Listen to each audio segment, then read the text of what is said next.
আসসালামু আলাইকুম, স্বাগতম জানাচ্ছি বিবিসি নিউজ আন্তর্জাতিক সংবাদে। শুরুতেই সংবাদ শিরোনাম, এরপর বিস্তারিত। এদিকে ইরানে নিহত বেড়ে ৭৩। অপরদিকে ইরানে ইসরায়েল যুক্তরাষ্ট্রের হামলাকে বেপরোয়া বলল রাশিয়া এবং টেলিভিশনে ভাষণ দেবেন খামেনি। ও ইরানে হামলা অবৈধ, মার্কিন সেনেটর।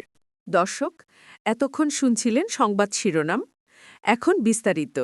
আপনি যদি ইসরায়েলের ধ্বংস চান এবং মুসলিমদের পাশে থাকেন, তাহলে ভিডিওতে লাইক করে চ্যানেলটি অবশ্যই সাবস্ক্রাইব করে দিবেন এবং আপনার মূল্যবান মতামত অবশ্যই কমেন্টে লিখে জানিয়ে দিবেন। এখন বিস্তারিত। ইরানে নিহত বেড়ে ৭৩। ইসরায়েল ও যুক্তরাষ্ট্রের যৌথ হামলায় ইরানে ৭৩ জন নিহত হওয়ার খবর পাওয়া গেছে। এর মধ্যে এক প্রদেশেই অন্তত ৭০ জনের মৃত্যু হয়েছে। দেশটির দক্ষিণাঞ্চলীয় হরমুজগান প্রদেশে ইসরায়েলি ক্ষেপণাস্ত্রের আঘাতে একটি প্রাক-প্রাথমিক মহিলা বিদ্যালয় ধ্বংসস্তূপে পরিণত হয়েছে।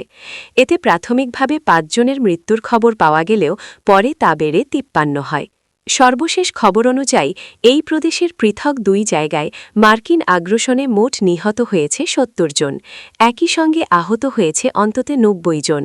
হরমুজগান মেডিকেলের প্রধান বলেন, প্রদেশটির মিনাব ও জাসেকে ইসরায়েল ও যুক্তরাষ্ট্রের দুটি পৃথক হামলায় এই হতাহতের ঘটনা ঘটেছে।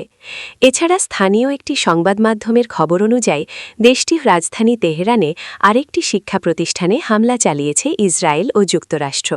এতে আরও ৩ শিক্ষার্থী নিহত হয়েছে।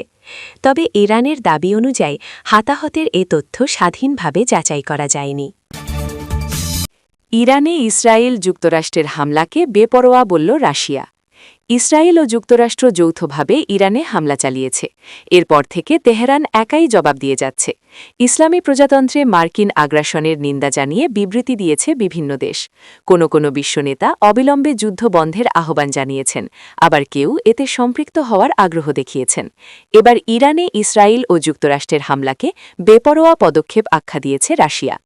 রুশ প্রেসিডেন্ট ভ্লাদিমির পুতিন দেশটির নিরাপত্তা পরিষদের সঙ্গে ইরানের পরিস্থিতি নিয়ে আলোচনা করেছেন।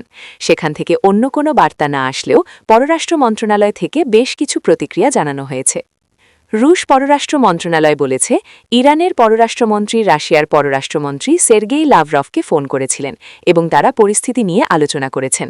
লাভরভ বলেছেন, তিনি জাতিসংঘ নিরাপত্তা পরিষদের অধিবেশন ডাকার জন্য আহ্বান জানাবেন।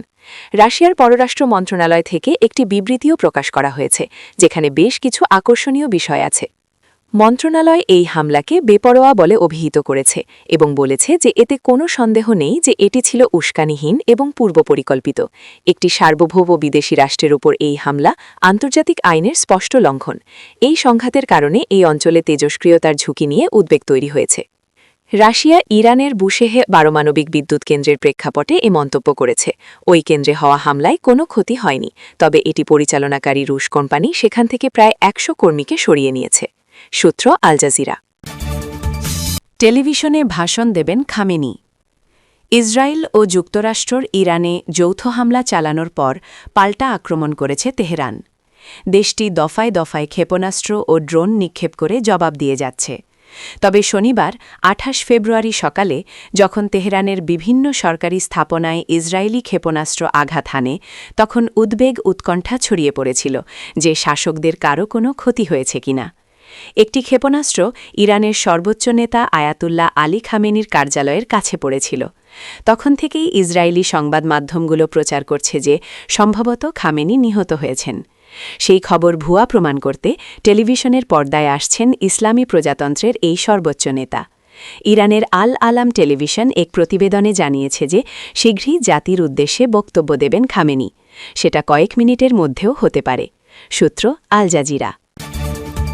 ইরানে হামলা অবৈধ, মার্কিন সিনেটর।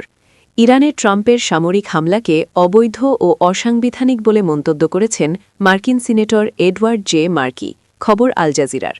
এক বিবৃতিতে মার্কি বলেন, এ হামলা কংগ্রেস অনুমোদিত নয়। এটি সমস্ত মার্কিনীদের জন্য বিপদ বয়ে আনবে।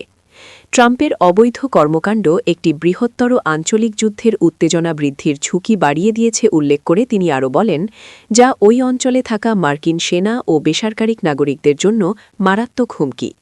মার্কি বলেন, ট্রাম্প ধারাবাহিকভাবে ইরানের পারমাণবিক হুমকি অতি আসন্ন উল্লেখ করে তা অতিরঞ্জিত করে দেখিয়েছেন। এমনকি গত জুনে তার অবৈধ অপারেশন মিডনাইট হ্যামার হামলার সময় মার্কিন যুক্তরাষ্ট্র ইরানের পারমাণবিক কর্মসূচি বিধ্বস্ত করা হয়েছে বলে দাবি করার পরও ইরানের হুমকি আসন্ন এটাই বলে যাচ্ছেন ট্রাম্প। ইরান ইসরায়েল সংঘাত।